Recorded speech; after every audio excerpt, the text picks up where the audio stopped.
You're listening to Moviesucktastic. I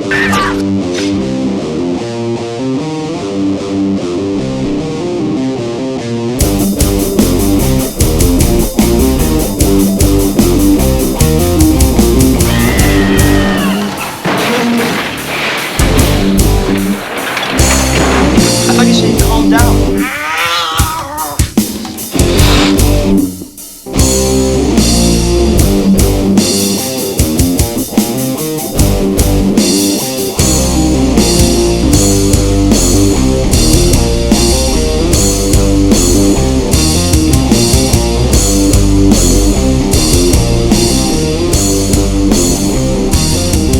I know it. It all sounds like some bad movie.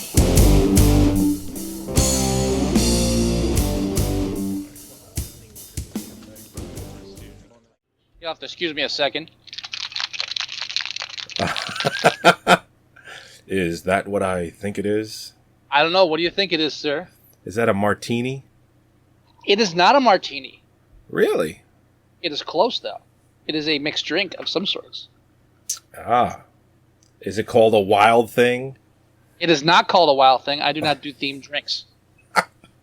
I just figured it would be, if there was a drink called a wild thing, it would be appropriate for tonight's show. And if I planned that far ahead for our shows, I might have bought the ingredients to make a wild thing drink if one exists. As it is, I'm just scrounging in between work and this to find anything to mix together that's alcoholic-y. And so I've got a nice sticky Tom Collins here. Ooh, nice Tom Collins. Because gin makes a man mean. Wasn't that on a shirt once? It was on a lot of things once. Here, let me get you in the frame here. Ah, there we go. Wild Thing. Wild Thing. I Love you. Now, if I may start with a brief synopsis. Wild Thing, again, challenged by myself to you, based on our previous two films, The Beastmaster and Sheena, Queen of the Jungle, following the theme of, at least for Sheena, following the theme of abandoned children being raised in the wilds, in this case, New York City. And yes, I have proof it's New York City, even though they never mention it. And I'll get into that. Actually, not even, it could be New York City. I'm leaning towards New York City. And also on the theme of talking to animals, since the Wild Thing does seem to have a predilection for talking in cat language. And it's the basics, your typical run-of-the-mill story about a hippie couple traveling through the city, pick up a hitchhiker, and next thing you know, they've been slaughtered because the hitchhiker was robbing drugs from Robert Davey, and the child escapes and is raised by, worse than being raised by animals in the wilderness, raised by homeless people. Who, yet again, miss a golden opportunity to put this child in some sort of a foster home to get a real education or real life by being adopted. No. Let's just raise him in the sewers and tell him rats are the devil. Let's do that instead. Now, I want to be fair in a couple parts. One, I don't disagree at all with the concept of the film, which is that an abandoned child could be lost in the cracks of the civil service or the foster service network, etc. I totally buy that. I mean, let's not forget the stories you hear about children being found dead in Tupperware bins in the basement by a woman's boyfriend. I mean, that's local. That's near you and me. So I totally buy that Dyfus didn't catch on to this kid wandering the streets. Mm-hmm. And also, to be fair, we're talking about 1980s cinema homeless people. These aren't sad, depressing individuals who are racked with mental illness or drug debilitation or just fallen on hard times, who are slowly withering away without any kind of sustenance and in this whole underground culture. These are happy, quirky, weird characters that are in the streets because, well, they're just quirky and weird. Yeah, no, it's true. And speaking of that, I just got a great idea for a movie challenge. Because there's one film that I have that I absolutely want to challenge, but it's extremely hard to get. But okay. I now have a backup. Now I got to ask a quick question. Have we ever reviewed backups. Street Trash? Have we ever reviewed Street Trash? You had to mention it now. We couldn't talk about this. That? You are ruining it because that's my backup. That's your backup. Well, that's a good backup. That's my backup. And we have talked about it in the past, so that's always We've there. never reviewed it. And if we do review that, I think you'd be silly not to challenge me to another film similar that's similar to it. If we review that, I'm just going to be silly. There's nothing else to do. So, I mean, that's the whole opening. And the thing I love about Wild Thing is that, unlike most '80s films, Yeah, it takes itself seriously. it does. This is no Crocodile Dundee or, I mean, the opening, and I really loved how the opening, and I wish they expanded on this more. And I think this film must be remade. They need to remake this film and just go darker, because I really liked how it showed the clash between the two alternate countercultures of the late '60s, early '70s, the kind of hippie, free love, peace, Nirvana movement, and the biker gang, underground criminal movement, both of which had strong. I mean, if you can see a similar, not the same thing, but a similar thing in Quadrophenia between the mods and the rockers. Right. But you had this whole counterculture, two countercultures clashing, both involved in drugs and like nomad aspects to them, but both just inherently different. And whereas one side wanted to play nice, the other side didn't want to play nice. And when you give a ride to a person that's stealing drugs from Robert Davey, it's not going to end well. No, especially when he looks like Che Guevara. Che Guevara. Guevara? It's not Guerrera? No, it's not Guerrera. Who cares, Anyway. I thought he looked like Kenneth Anger myself, but that's neither here nor there. Now, talk about an interesting movie. Yeah, right? Let's get that one done. So Robert Davey is and a cop played by, what's his name? You know what I'm talking about. Yeah, he was in a ton of stuff in the 80s. Maury Chaykin. He's a What cop. What was his most famous film in the 80s? I mean, I know that's not what we're reviewing, but there's one movie that I can't get out of my head that I know he was in, and I just didn't do any homework on it. But I know the 80s? We're specifically talking the 80s. Yeah. That's when he was his biggest. I don't know about anything where he's the biggest in the 80s. I mean, he's been in everything. Yeah. He's ironically in another one of my favorite films, Turk 182. He is in that. Is he still alive? You're not thinking, not 70s. It's 70s. No, it's 80s. War Games. That's what you're thinking of. Well, maybe. I don't think it was. War Games. He's one of the two computer geeks that Matthew Broderick goes. He's dead. Mr. Potato Head. Mr. Potato Head. No, I know. He's dead. He died. He's only 61. What did he die of? I hate that. Kidney trouble. It just says kidney trouble. I need that as a ringtone now. Mr. Potato Head. I can't think of anything else that I would say that he's like well known for. He just is in a lot of shit. Well, I mean, well known. I mean, I'm talking about me, not what everyone else is going to say. Oh, I know that guy. No, this is something my childhood. War Games. Maybe. That's it. You should have done the homework beforehand. He was in Meatballs 3. I like Meatballs 3. If you get rid of the alien, it wasn't a bad film. No. That was Meatballs 2. That was Meatballs. It was 3. No, that was 3, wasn't it? No, I've never seen Meatballs 3. Oh, never mind that. I'm thinking of Meatballs 2. That's right. Paul Rubens. What's his name? Burt Campbell. The guy that played Burt Campbell. Yeah. Yeah. He was in Soap. Soap, yeah. He played Burt Campbell in Soap. Yeah. I can sit through 2, even if you ignore the alien stuff. And Who fought? Yeah. I kind of like the Alien. I haven't seen it since I was a kid, but I remembered liking the Alien when I was a kid.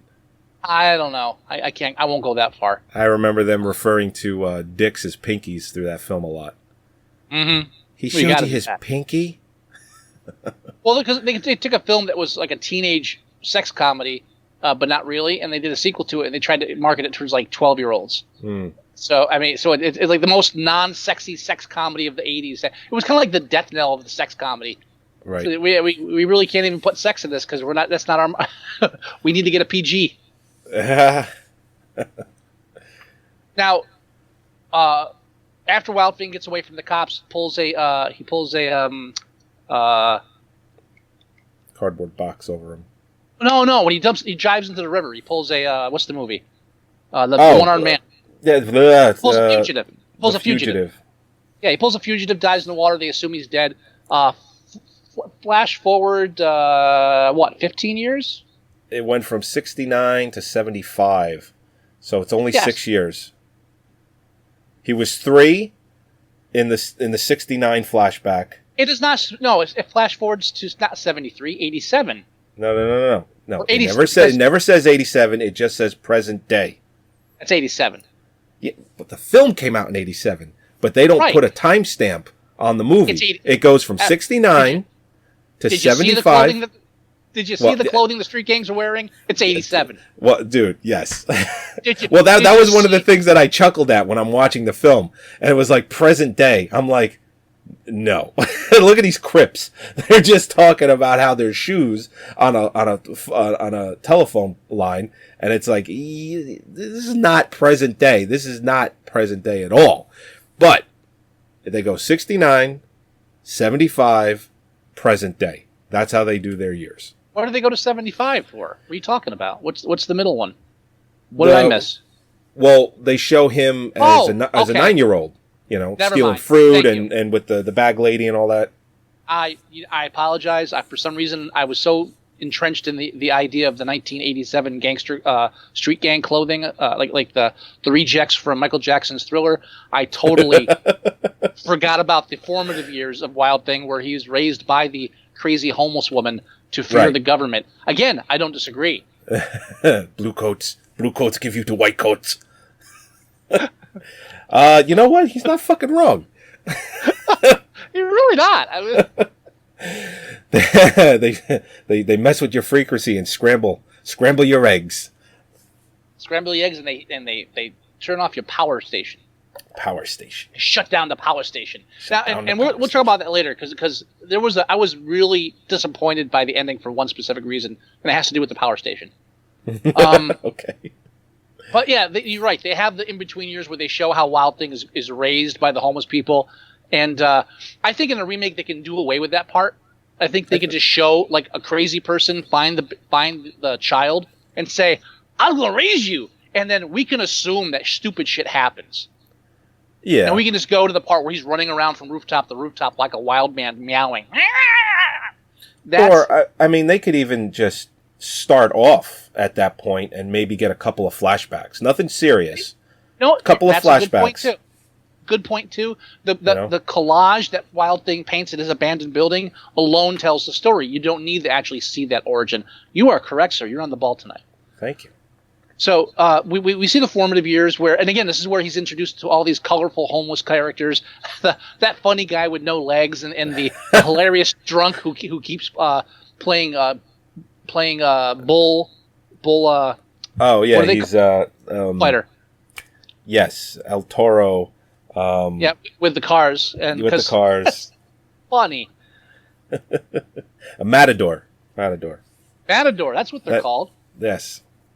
And they go through all that just so they're pretty much setting up the lingo he's going to speak with in the rest of the film, giving you explanation for what the devils are and you're right, it would be kind of more fun to have to figure it out as you go along. It's like, what does he mean by the power station? What devils? What is he talking about? Oh, it's rats. Nice. There'd be more surprises in the film, and it's the kind of film that kind of needs surprises because it's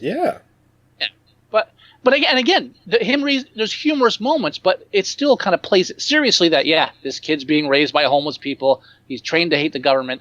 And now we go to modern day, and he's like this weird legend that all the Crips hang around talking about, that the mysterious kid that can turn himself into an alley cat. Not the most ferocious kind of legend you can tell. No. No. That's actually another potential challenge I just thought of. I'm going to write it down so I don't forget. You might even know what it is, just thinking about it for a second. Now, in the modern day, we find the city, and we come across Kathleen Quinlan playing a young social worker working for the church. Let me tell you how much of a crush I had on her growing up. Ever since I saw her in The Twilight Zone. Oh yeah, the teacher from the Twilight Zone. Twilight Zone, the movie. I didn't find her sexy at all in that. I don't know where that comes from for you. That's weird. That's kind of creepy. I don't know. That's actually I had a thing for her. It's actually a little disturbing. I have to say. Hey, what can I say? I and like what I like. And I'm a pervert. It takes a lot to confuse me. I'm trying to look at stuff that she did, and I'm just besides Twilight. Oh, Zone, you know what movie she did? She did that film with Kurt Russell where she gets kidnapped by the trucker, and they have it was called Breakdown or Breakdown. I saw that in the theater. Was that Break? We all went to see that. I thought. No, I didn't see it with you. I saw it with Will. I saw it with Chris, Brian. I thought you were there, and Doug. I know. I saw it with Will and Chuck. And I remember because Will's one of those people that he doesn't like any film he ever goes to see ever. Like all he does is bitch when he comes out of it. Did he like that? And no, of course not. I think he and I did go to see Fifth Element though. And I remember when I came out, I was like foaming mad, and he was like, "Yeah, see, about time you understand." Like, Will, you're right. This wasted 2 hours of my life. There's a scene in that movie. Oh yeah, there's a scene in that movie where J.T. Walsh is talking to Kurt Russell. They had already kidnapped her, and obviously they're telling Kurt Russell what they want him to do, and he's just telling Kurt Russell about his wife, and he's talking about her breasts, and he's like, you know, she's got really nice breasts, maybe pound and a half of pure tit. And I'm just like, holy shit. It's just the way he says it. And I was like, God damn. I liked Breakdown for what it was worth. I did. It's exactly what it set out to be. It's not great, not horrible, but if you ended up watching it on cable at night or on Netflix, you wouldn't hate it. I was like, oh, well, it was fun. I mean, it could be a hell of a lot worse. She was also in the Hills Have Eyes remake. I didn't realize that. Oh, that's right. She played the mom. Right. So she doesn't die in it. She's not the one that gets shot in the head. No, she dies. The mother dies. No, she does. She was in Apollo 13. She played the wife of Tom Hanks. Anyway, so she's... she was in Event Horizon. Oh, she was the wife, wasn't she? In Event Horizon, she was on board. She was on board. That's right. She's the dumb one. The dumb one. That's one way to put it. I remember her in that. She was the dumb one. Yeah. She's the one like, yeah, you're just going to die because you're stupid. You're not even being tricked or anything. You're just dumb. She was in Airport 77. All the good ones were in Airport 77. Yeah. She was in American Graffiti. Wow. In Wild Thing, she's a social worker working for the church that comes to the town. Nobody sent anybody to pick her up or anything at the bus station. She just shows up and gets an evil taxi person that drops her off in the middle of the zone. The zone. Which according to the journalist later, literally has no other name. Yeah. It's not like the Lower cops West don't Side. want to go there. Well, yeah, I mean, yeah, but it's not like the Lower West Side or Central. No, it's literally no other name except the zone. Yeah, it's not Queens. It's the zone. Well, it could be Queens. It could be Queens. Now, and I love the cab driver. He's like, she goes, but the meter says $7. 10 extra for making me come here. Yeah. What an asshole. If you don't want to go there, then you shouldn't have picked her up.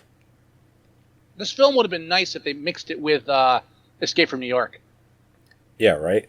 Ernest Borgnine could have picked her up. He's like, I think this is. I really want to see that show. Tossing Molotovs behind him. But and so she ends up in the middle of nowhere, and two of Robert Davies' goons hilariously try to rape her. Right. She leans up against the car, and they just drag her in. Right. Now, and here, this is where I actually respect the film in some ways. In the beginning, like when Wild Thing saves her, he has a crossbow. That again, you are right. The more I think about it, that whole thing where he's growing up, they have a shot of him like watching a TV with a crossbow on it. Yeah. Like, you know what? You can buy a crossbow in any fucking city on a side street. let alone steal one. So I don't think we need the backstory to explain how he figured out what a crossbow was. Right. Oh, yeah. But, yeah, I love how he wears two different shoes through the whole movie, too. I don't know why. Good costume design. Better on him than on the Street Gang. But he shoots the crossbow bolt and hits a sign, so he scares them off. So there's no real violence. And you're like, oh, okay, so one of these films now, we're gearing it towards kids, so there's not going to be any real violence. And in the last half hour of the film, it just throws that shit right out the window. Oh, yeah. It's like, oh, no, we're killing people. What? Yeah, they saved it. They saved it for the end of the movie. They didn't save it as much as just kind of say, hey, this could have been the entire film. It's like, no. Yeah. No, why do we have to wait to have fun? And I get a feeling that this film was rated R initially because, and not even for violence or anything, maybe for swearing, because there's a couple of scenes in the film that it looks like they say something else. Like they say fuck, and like the cab driver, for instance, he just kept saying they're a bunch of suckers. Suckers. And I bet he's saying fuckers that whole scene. And they just dubbed over and made him say fuckers because they said, you said fucker way too many times. We're going to give you an R rating if you don't clean that up. I totally agree with that assessment, sir. Thank you. So I think the film initially did get an R because it does have a little bit of everything. A little bit of violence, a little bit of just a tiny little bit of sex, and, just that little bit of swearing that they probably changed. Can we talk about a little bit of sex? It's not even almost worth mentioning, but yeah, it is just a little. I think it is, not because of the sex part itself. And I'm not talking about the young girl that her friend tries to turn as a prostitute and ends up getting killed later. And I'm not, spoiler alert, and I'm not talking about the just the implications of prostitution and all that. What I'm speaking of is the romantic center of the film, which is the tender, touching love story about the church-funded social worker who ends up having sex with the mentally disturbed homeless child. Yeah. Hey, he's of age. Yeah. Okay. That would fly. I mean, obviously, she didn't ask him if he had any protection because no. So who knows what kind of, he could have TB. Dude, he could have some sort of crazy. He could have rabies. Dude, this is the 80s. They didn't know what AIDS was yet, because Ronald Reagan wouldn't tell them. In '87, they did. Yeah, but only by rumor and innuendo. But it's present day, so this could be yesterday. That's the whole point of when they do present day. No, when they say present day, they mean you're not going to remember this film 10 years after we released it. So let's just stay in the now. Okay. And I love the priest who's on the screen right now. And the only thing I can think of when I see him is, what, Lance Hendrickson wasn't available? Yeah, right? And he's such... I started looking for movies where Lance Hendrickson played a priest, and I couldn't find any. There's one. Oh, there's one. Because I wanted it to be a challenge. And I'm like, there's got to be a movie with Hendrickson as a priest. But I couldn't find anything. I swear I remember him in at least one film wearing a priest outfit. I'll have to look into that. But the priest character in the remake for this, he was so street smart, so much more street smart than, of course, the young girl from Kentucky or whatever the fuck. And I wanted to see a darker side to him, where like he actually like near the end where he's telling Wild things like revenge isn't the answer. Like, yeah, but he's not really trying to stop him that hard. And I just wish he was more felicitous, if that's the proper word. See, if I was doing that scene, like his parting words to Wild Thing should have been, "Just make sure he doesn't come back to burn down the church." Just fucking. Or he could pull off the collar and tell him that. I don't. Why do that? That implies I don't. That. Why not? I don't think you have to. I think it's just implied that it would have just been like, fuck this, kill that son of a bitch. Well, I think. I mean, you can rationalize anything under religion. I think he could have just been as simple as, you know what? Show him God's wrath. That's right. And what I'm doing now, by the way, that's supposed to be like an Irish accent, and it's not. So just ignore that and move on. Yeah, his is worse. It's impossible. Impossible that his accent is probably the worst Irish accent I've ever heard. You know what the problem is with mixing drinks when you're using like this bottled drink mixer is that you just get sticky. No matter what you do, I'm just sticky now. Hey, I mean, it happens. What are you gonna do? But yeah, why? So I mean, I really love how the film takes itself seriously, even though it's obviously has no chance in the world of being taken serious. No. Your hero is a kid that face paints himself and meows like a cat. It's almost like someone wrote it as like a Crocodile Dundee type comedy, and then John Sayles got a hold of it and said, "Yeah, this is a gritty crime drama." Says, "No, John, no. We're supposed to be laughing at this. No. I think this reveals the truth about the inner cities." And John, no. No, I'm sorry. Max Reed was the director. John Sayles wrote it. I apologize. Oh, okay. Max they Reed just had a close up of Robert Davies' horrible tattoo on his hand. That looked like they just took it out of like a kid's fake tattoo book, and they just applied water and put it on his hand.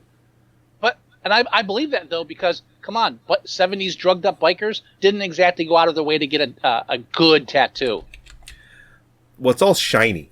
Tattoos aren't shiny until after you get them, because you have to put the cream on there, or the Vaseline, or whatever, the protector.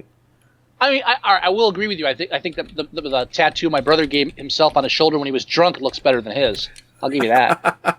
Well, I'm not shitting on the film because he's, fake shitty tattoo. I just had to point it out because it is bad. Can I point out even worse? When you said, when I was confused about you saying 70s and 80s and modern day, it's like, look at Robert Davies' house decorations. It's the fucking 80s. Yeah, it's so bad. So bad. and the cops are horrible. Now,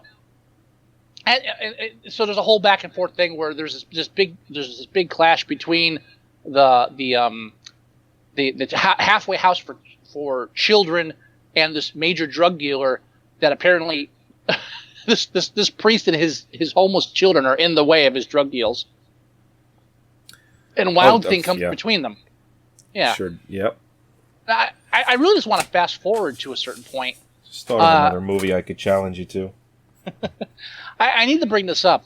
So we mentioned at the beginning when we have the child being raised in his formative years by a crazy homeless woman, and giving him the lingo about the blue coats and the white coats and don't let them zap your power station, which is a reference to her being getting shock treatment.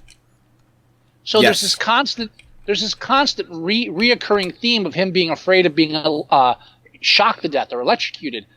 And so fast forward to his blood frenzied killing spree. And again, there's a scene where he leads the one guy to the homeless people and they rally together and it's assumed they beat him to death, but we don't really show that.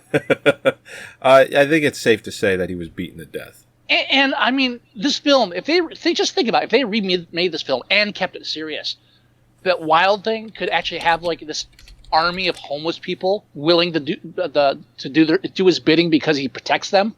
Mm-hmm. I mean, and just the idea of that night, not just this one guy, but he mobilizes. Think of Prince of Darkness, but instead of zombie homeless people, they're just like the Fisher King homeless people. And he just rallies them. All right, today we go after the drug, and it's like just a fucking city of homeless people just going after the drug dealer and his gang. Just a massive war, like a clashing war of samurai hobos and militant pillheads. It's fucking awesome. You know who they could get to play Wild Thing? Just because, as a young man, this guy Robert Nepper, they could what? Shia LaBeouf. No, I was actually going to say Jared Leto because they look pretty fucking similar. But that means putting Jared Leto in another fucking film. What's wrong with Jared Leto? I'm not a huge fan. I'm really not. I'm not a fan of anybody, but I don't mind Jared Leto in movies. Maybe I'm confusing him with Efron. I don't know. One of them I really hate. Zac Efron? Mm-hmm. It could be no. him I'm thinking of. I'm Jared thinking of Zac Leto. Efron. He was Fight Club. You know, blonde. All right, Dallas he's okay. Buyers Club. I'm thinking of Efron. No, Leto's okay. All right, I'll give you that. Okay, good. But no, but make him younger. He's got to be like Corey Haim age, like during the golden years. We need we need 16? forget making him. Yeah, we need like a 15, 16-year-old. Don't make him 18 or 19. Make him like underage, and have this young kid, old enough like get a bit of six pack going, but still young and wiry, and have this young kid like leading this homeless army against the fucking the drug kingpin. Someone needs to remake this now because I'm like hard thinking about it. This is fucking Hard. awesome. Yeah. Give me a chubby. That's a great fucking. That's the kind of movie they just don't make anymore. Damn it. No, they really don't. They're trying to figure out how to. Yeah, and here's the thing: if this film was remade, if they can't fit some sort of crazy ass CGI in it, it's going to be an indie film. And not that I'm saying that an indie film wouldn't be made well, but I don't know if it would ever get made. I think your best stuff is indie films right now. Indie horror films, indie dark films. Those are the only good films worth watching now. Anything with a budget like around 20 million or more, fucking forget it. All of a sudden you're just in blockbuster territory. I'm definitely up for an independent film because independent films get decent money now if they're sold right, because there's there's more of a market now for them now with Netflix and streaming and all that shit. But they got to see that. But as I was saying, I got sidetracked. The whole powerhouse thing, or power station. So the power station thing. So there's this whole theory is about electricity and electrocution. And so during the final battle, when he's killing people with fucking sharpened umbrellas and shit, he's fighting Robert Davey after killing everybody else. Throwing them down elevator shafts and. really should have started that in the first half hour. And he throws him at one point across the room, and he hits the lamp, and the lamp collapses, and the power cords physically spark. And I'm thinking, he's gonna shock his power station. Yeah, we set this up for that. And then he doesn't. And then it becomes a huge chase on the rooftops. Like, all right, okay, maybe I was just misinterpreting, whatever. It would have been a nice tie-in. And then he leads them on this chase up this long smokestack, something like that, with a stairwell in it.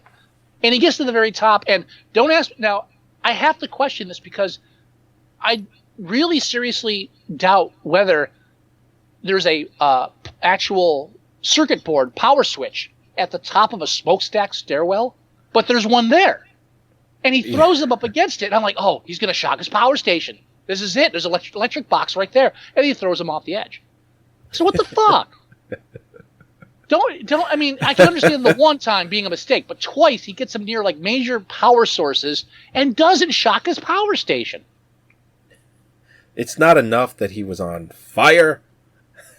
No, he had to shock his power station. I love that scene too when he jumps out because he starts rolling around and he's rolling around and ends up on his stomach and he just screams. Really, he's like ah, because the pain is so great. And you know what?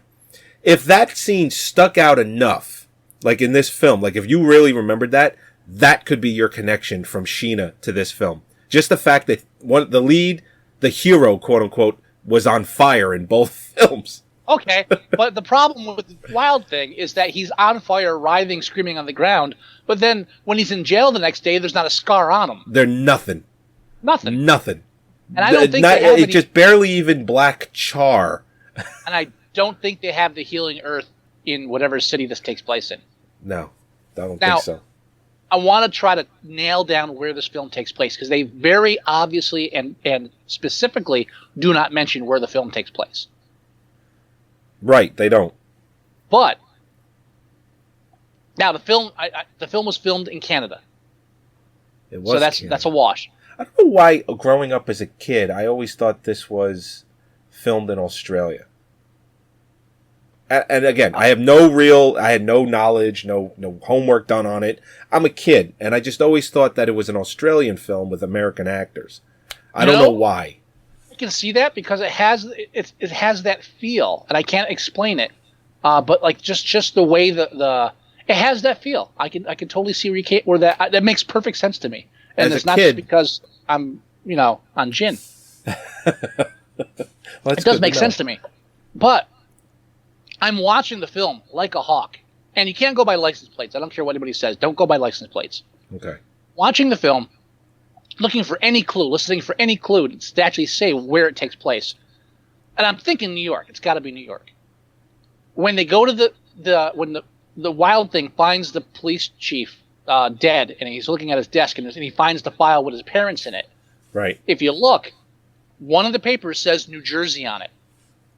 No shit. Now, all right. It does. Now, now I didn't get a good look on what part of the paper it said it in or what the context was, but I'm assuming either the origin of the parents was New Jersey or the origin of the crime was New Jersey, which in either case makes me think the film takes place either in Newark, in which case not enough of the homeless people were black, and that's just a fact having grown up next to Newark, or it was New Jersey, and they were traveling from New York State because they showed them go over a bridge. Yeah, the city. I think that's more right. I think you're more right with that because they're picking up hitchhiker or a hitchhiker, and it's just like it really feels like they're traveling. They are, but it could go either way. They could be traveling from the rural South Pennsylvania borderline area of New Jersey and going up north, or north's going south. Going from like the Appalachia, New York State, and traveling down and then going over to the Newark. Either way works. My money's on New York just because of the, I don't know, just because you really don't get that inner city feel from Newark as much as you do from New York. You don't really see any tall buildings though either. That's also true. But then again, we didn't really see that many skyscrapers in Wild Thing, so it could go either way. Okay. Yeah. But then again, Wild Thing could be like in Queens or something like that, where you don't have as many tall buildings. The skyline's not there, so it's hard to place it. But just because of that kind of the zone feel, you don't really have a zone in New York. In New Jersey, really, the zone would be Newark. They'd have a name for it. So I think the zone really lends itself to that whole idea of Hell's Kitchen, that kind of thing. Yeah, and it.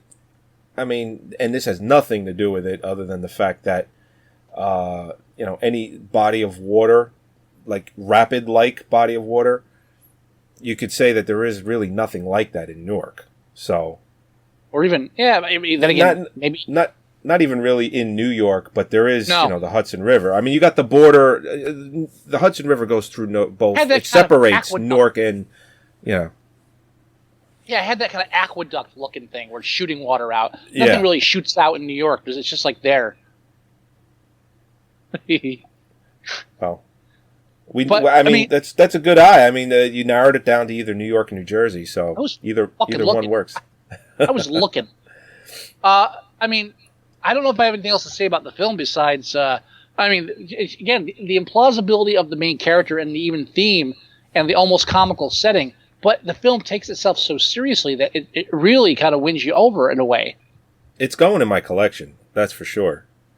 I'm keeping it. Yeah, I'm keeping it. I completely forgot about this movie until you mentioned it last week. Like, for real. Never. Yeah, you forgot it the way I forgot about Magnum Force. Yeah, exactly. Yeah. But the second you mentioned it, I'm like, I watch this film all the fucking time. Floodgate opens, like, oh shit, yeah. Yeah.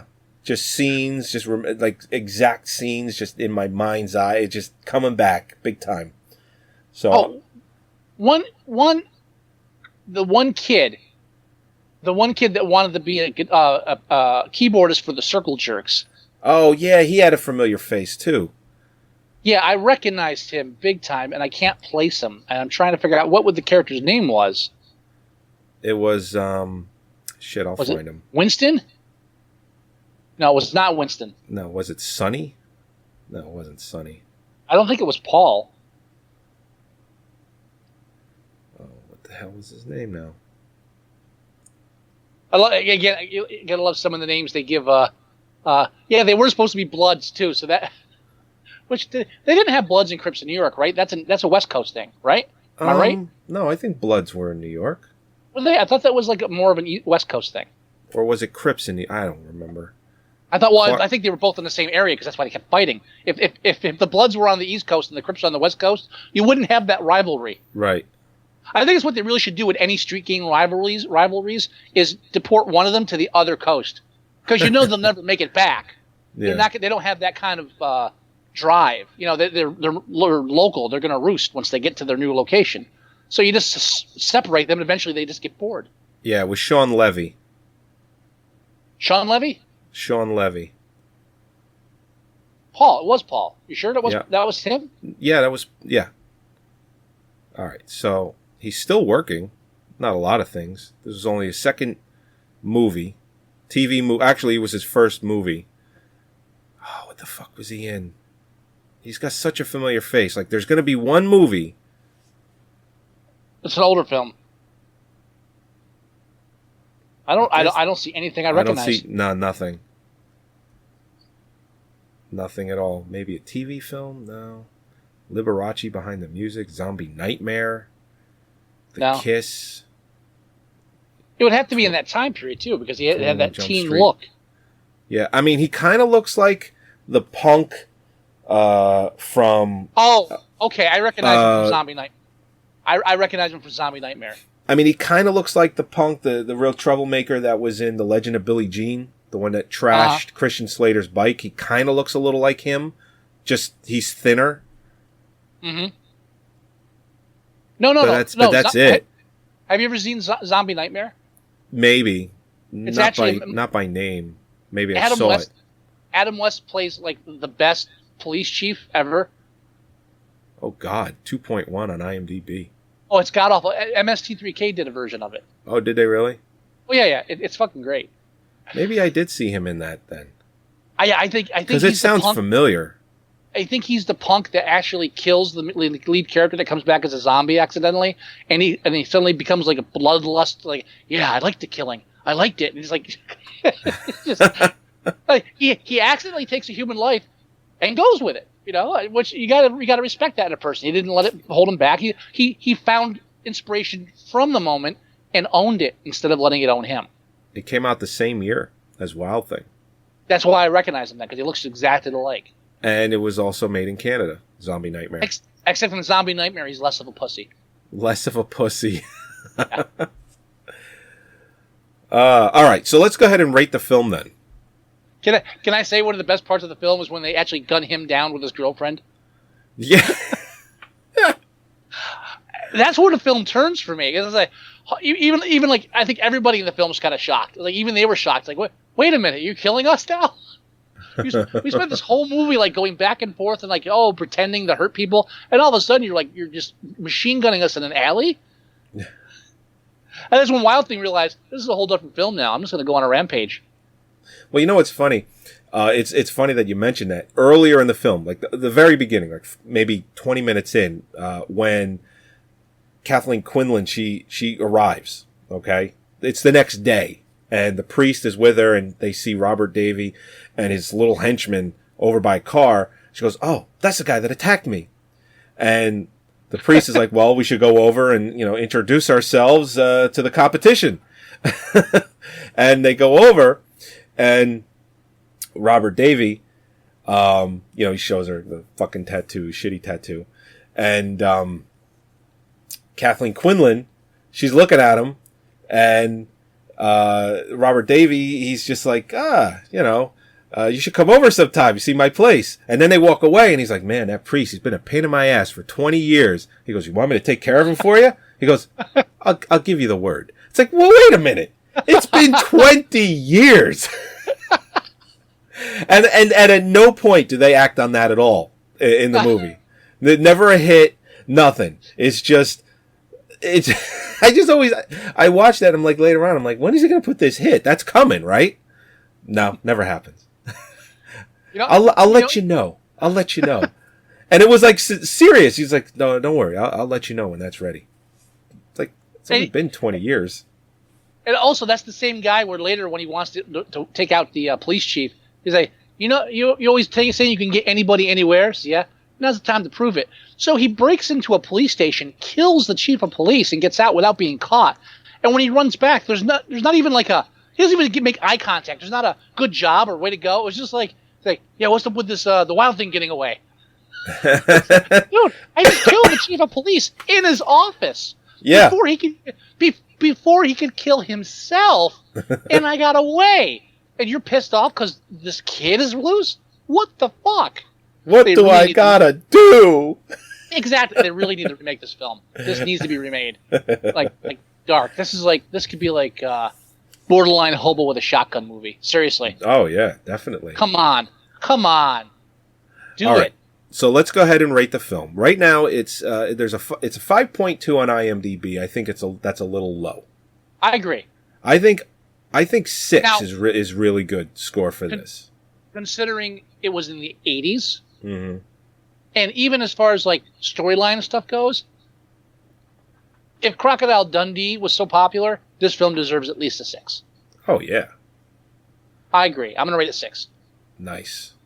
And I'm pretty sure highest rating for the film is a 5.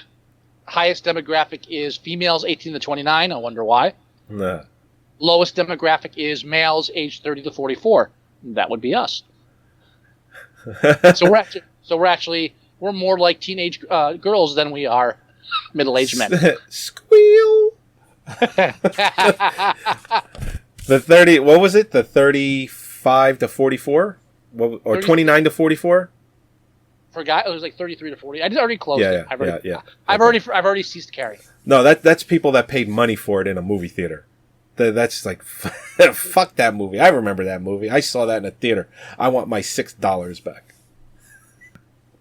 All right, so let's go ahead and end the show then. Okay. All right. And I'd like to remind all of our listeners out there Yes. that you can find us on Facebook by going to Facebook. The hell happened with our music? Okay, I don't know. There it is. It's weird. Because I'm talking over it. That's why. It's better if you do it because I drown it out when I talk. Okay. All right. Episode 141, all finished and in the books. All right. You can go to our website at moviesucktastic.com. You can download all of our shows there. You can listen to them on the site as well. You can also watch the show live if you just go to our podcast page, and at the bottom is the live stream window. You can watch the whole thing live right there. You can go to iTunes and download our shows as well. You can leave us reviews. You can email us at themovieguys@moviesucktastic.com. You can leave us voicemail at 908-514-4470. You can go to our Facebook page at facebook.com/moviesucktastic. You can go to our Tumblr page at moviesucktastic.tumblr.com. You can also do a search for us in your favorite search engine, and we come right up. Everything that we do is there. That about does it. Last words?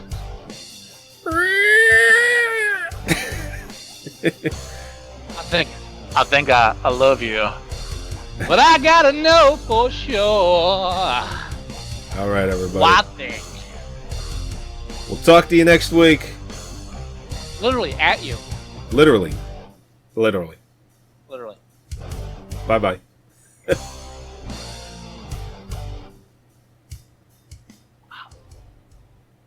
I think I love you. But I gotta know for sure.